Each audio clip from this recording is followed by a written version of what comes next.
धम्मपद गाथा क्रमांक 17। पापी इस लोक में तड़पता है तथा प्राणांत के बाद परलोक में भी तड़पता है। अतः दुष्कर्ता को दोनों ही अस्तित्वों में सताया जाता है। वह तड़पता है और वह विलाप करता है, मैंने बुराई की है।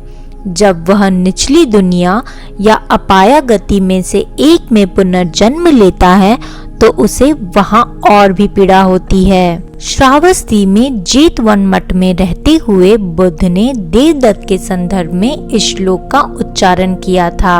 देवदत्त तथागत के ममेरे भाई थे। एक समय वे कौसंबी में बुद्ध के साथ रहते थे। वहां रहते हुए उन्होंने महसूस किया कि बुद्ध को बहुत सम्मान मिल रहा था। उन्होंने बुद्ध से ईर्ष्या की और भिक्षुओं के आदेश का नेतृत्व करने की आकांक्षा की। एक दिन जब बुद्ध राजगृह में वेलुवन मठ में उपदेश दे रहे थे, वे बुद्ध के पास गए और इस आधार पर कि बुद्ध बूढ़े हो रहे थे, उन्होंने सुझाव दिया कि भिक्षुओं की जिम्मेदारी उन्हें सौंपी जाए। बुद्ध ने उनके प्रस्ताव को अस्वीकार कर दिया और उन्हें यह कहते हुए फटकार लगाए कि वह इस जिम्मेदारी को निभाने के योग्य नहीं है। देवदत्त ने व्यथित महसूस किया और बुद्ध के प्रति प्रतिशोध की कसम खाई। 3 बार उसने बुद्ध को मारने का प्रयास किया।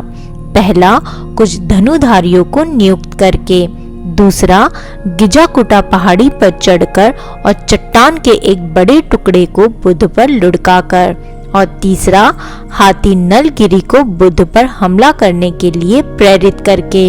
भाड़े के हत्यारे बुद्ध पर हमला करने के बजाय उनके शिष्य बन गए।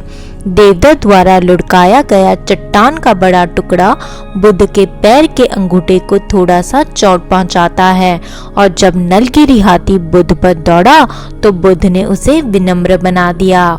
इस प्रकार देवदत्त बुद्ध को मारने में विफल रहा। तब उसने एक और युक्ति की कोशिश की। उसने कुछ नए भर्ती भिक्षुओं को अपने साथ ले जाकर भिक्षुओं के आदेश को तोड़ने की कोशिश की। हालांकि उनमें से अधिकांश को थेरा सारिपुत्र और थेरा महामोगलाना द्वारा वापस लाया गया था। बाद में देवदत्त बीमार पड़ गए। वह 9 महीनों से बीमार थे। जब उन्होंने अपने शिष्यों से उन्हें बुद्ध के पास ले जाने के लिए कहा, जब देवदत्त और उनकी पार्टी जेतवन मठ के परिसर में तालाब पर पहुंचे तो वाहकों ने तालाब के किनारे सोफे को नीचे रख दिया और स्नान करने चले गए। देवदत्त भी अपने सोफे से उठे और अपने दोनों पैर जमीन पर रख दिए। तुरंत उनके पैर पृथ्वी में डूब गए और वे धीरे धीरे निगल लिए गए। बुद्ध के साथ किए गए बुरे कर्मों के कारण देवदत्त को बुद्ध को देखने का अवसर नहीं मिला। उनकी मृत्यु के बाद उनका तीव्र और निरंतर पीड़ा के स्थान यानी कि अविची निराय में पुनर्जन्म हुआ। भिक्षुओं द्वारा देवदत्त की गति पूछने पर भगवान ने कहा कि भिक्षुओं, देवदत्त अविची नरक में उत्पन्न हुआ है। जो कोई भी प्रमाद अर्थात क्लेशवश जीवन जीता है, सन्यासी हो या गृहस्थ, दुख और शोक से संताप होता ही है।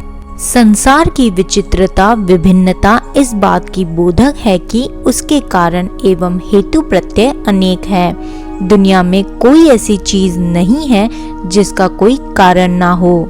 सभी वस्तु कारण से ही उत्पन्न होती है।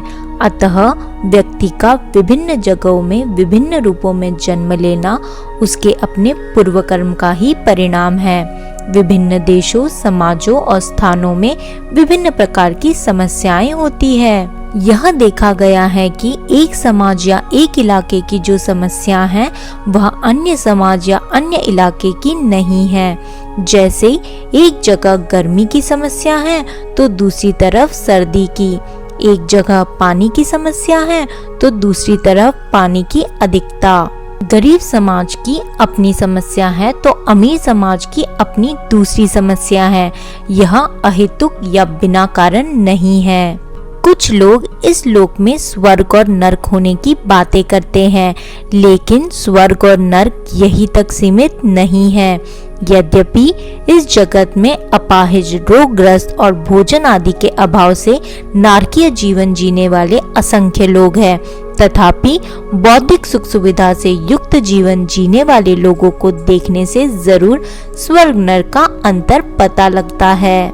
लेकिन फिर भी दुनिया में जितने अच्छे से अच्छे कर्म और बुरे से बुरे कर्म करने वाले लोग हैं, उस दृष्टि से देखा जाए तो यह परिणाम काफी छोटा लगने लगता है।